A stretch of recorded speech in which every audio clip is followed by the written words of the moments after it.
Russian President Vladimir Putin has suggested that unnamed forces inside Syria are plotting chemical attacks, which they plan to blame on the Syrian regime.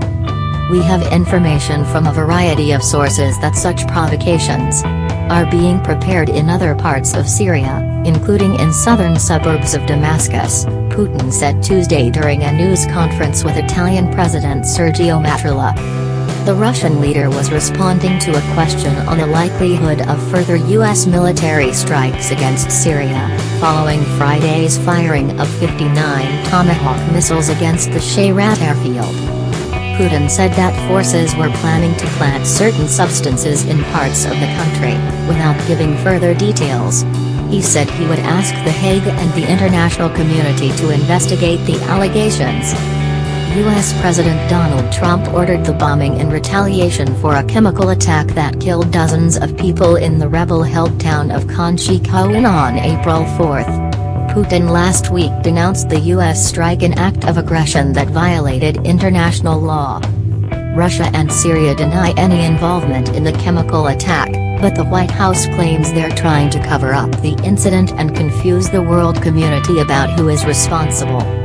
In the briefing Tuesday, Putin suggested that Russia and Syria were being demonized for the purposes of politics. Everyone wants to restore relations in the Western community after, thanks to the former U.S. administration, many European countries adopted an anti-Trump position during the election campaign, he said. Syria and Russia, as a common enemy, provide a wonderful platform for consolidation. We are ready to put up with that for a while in the hope that it will eventually lead us to some positive trend based on interaction. Putin said the U.S. is using the same tactic it did in the lead-up to the Iraq War. This reminds me very much of the events of 2003, when U.S. representatives in the Security Council showed alleged chemical weapons discovered in Iraq. A military campaign in Iraq ensued, which ended with the destruction of the country, an increased terrorist threat and the emergence of ISIS on the international scene, Putin said. The exact same thing is happening now, and their partners are nodding approvingly. During his campaign, U.S. President Donald Trump said he was open to cooperating with Russia on Syria and that removing Assad was not priority.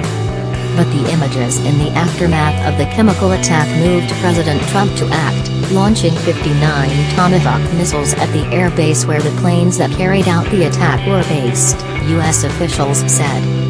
The Russian Defense Ministry said Wednesday that those strikes were not as effective as the U.S. claims. The day before, U.S. Defense Secretary James Mattis said the airstrike had destroyed 20% of the Syrian government's operational aircraft.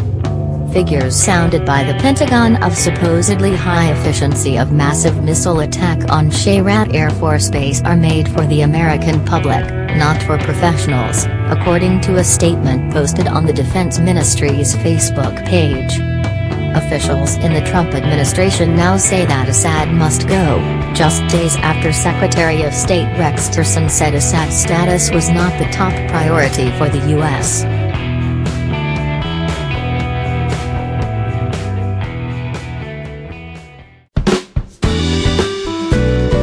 Thank you for watching. Don't forget to like and subscribe to our channel.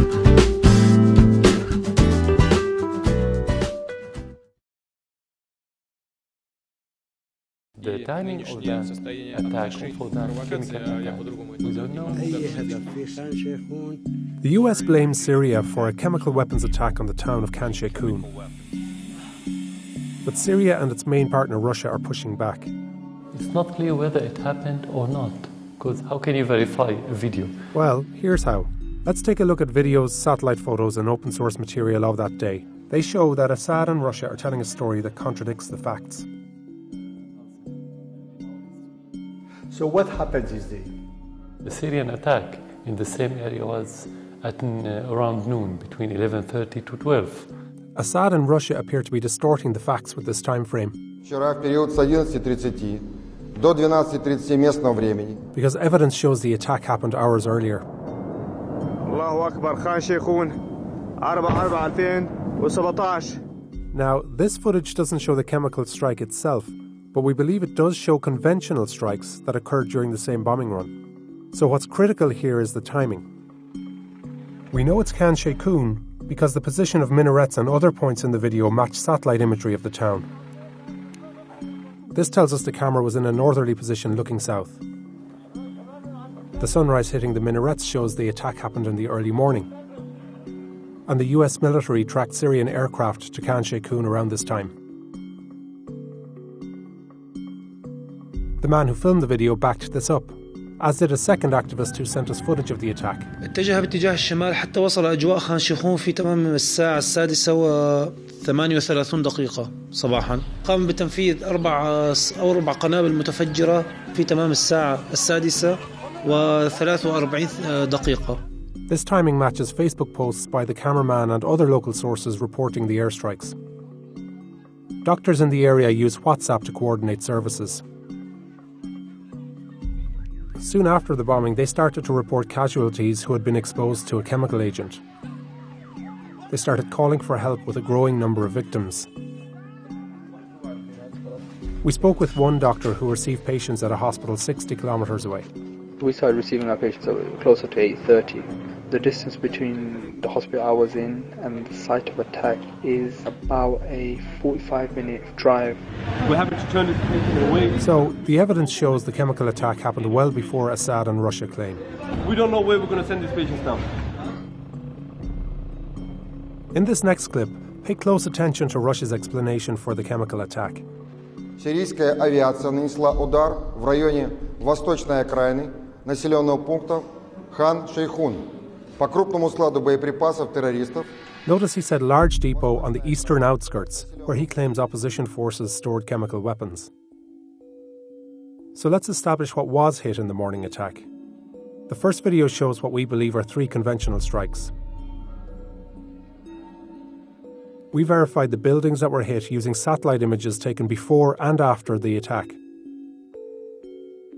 These comport with photos and videos we received from Khan Sheikhoun.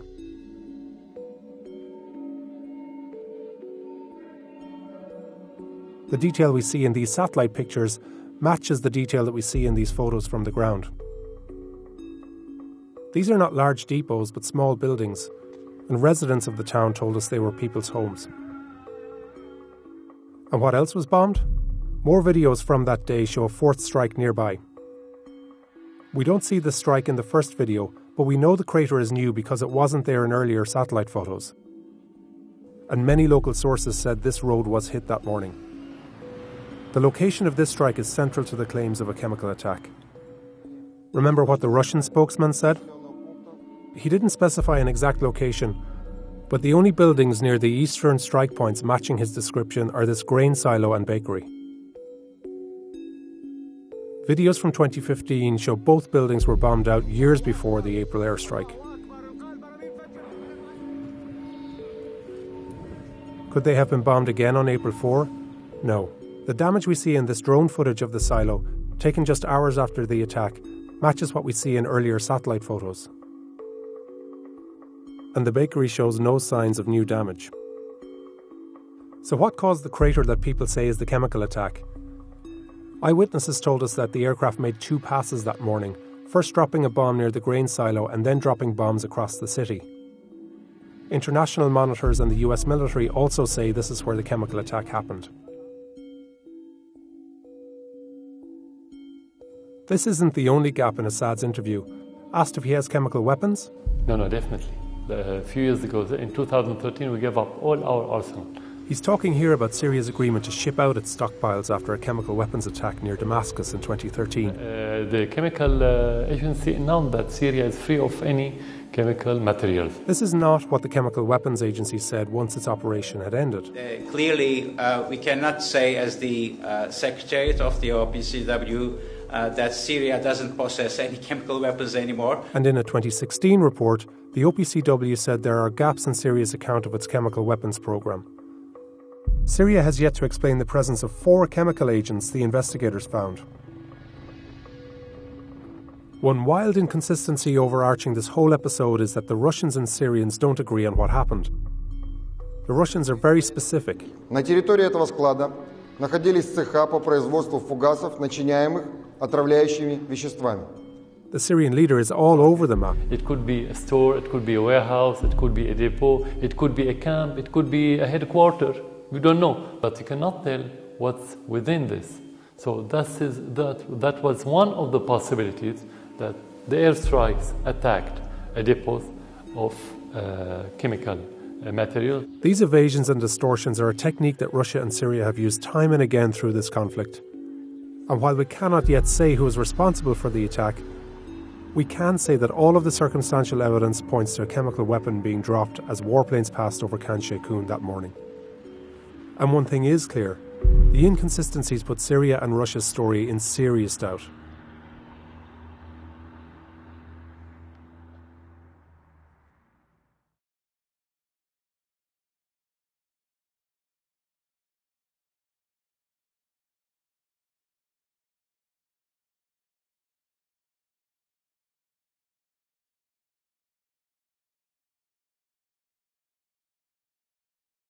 Russian President Vladimir Putin condemned American airstrikes on Syria launched in response to an apparent chemical attack as an act of aggression against a sovereign state and suspended an agreement with the US to avoid hostile incidents in the skies above its Syrian ally.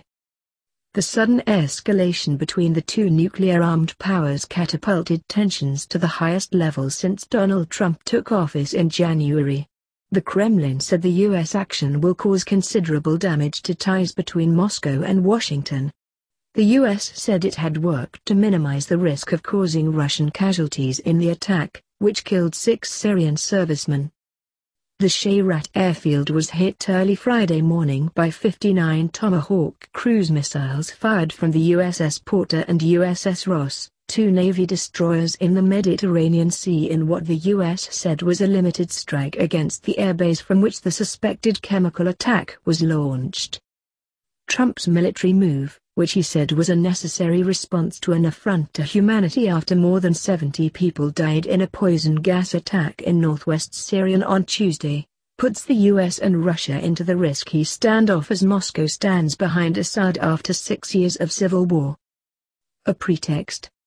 Russia suspended a cooperation pact with the U.S. aimed at avoiding incidents between the two countries' planes in the crowded airspace over Syria by establishing direct hotlines between their militaries. The chemical attack was used as pretext for a demonstration of force, the Russian Foreign Ministry said in a website statement announcing the suspension. "This is very risky," said Andrei Korchinov, head of the Russian International Affairs Council, a Moscow-based research group set up by the Kremlin. This agreement helped to avoid direct military confrontation in this difficult situation. Syria denied the chemical attack and Russia's defense ministry has blamed the rebels, saying a Syrian airstrike hit a chemical stockpile controlled by the armed opposition. The Kremlin said Friday that the Syrian government doesn't have any chemical weapons stored. U.S. Secretary of State Rex Tillerson, who is expected to meet Putin on his first visit to Moscow next week, blasted Moscow's support for Assad, saying either Russia has been complicit or Russia has been incompetent in its ability to deliver on a 2013 deal in which it guaranteed that Syria gave up its chemical weapons. The Pentagon notified Russia in advance of the strike, and U.S. military planners took care to minimize casualties among either Russian or Syrian forces, according to Captain Jeff Davis, a Defense Department spokesman. Russian risk. Russian forces so far have not been placed at risk by the U.S. actions, said Franz Klincevich, the deputy head of the Defense and Security Committee in the upper house of Parliament. But if we see a threat to our bases or our servicemen, we of course will put the airspace in order, he said by phone. Russia has its most advanced S-400 air defense systems in Syria to protect its bases, which include a naval facility and an air base. Russia sees the U.S. action as a symbolic gesture by Trump to show that the U.S. is back in the game, and that U.S. and not Russia is a real superpower, said Ruslan Pukhov, head of the Center of Analysis of Strategies and Technologies in Moscow, which advises the defense ministry. He needed to react to the chemical weapons situation.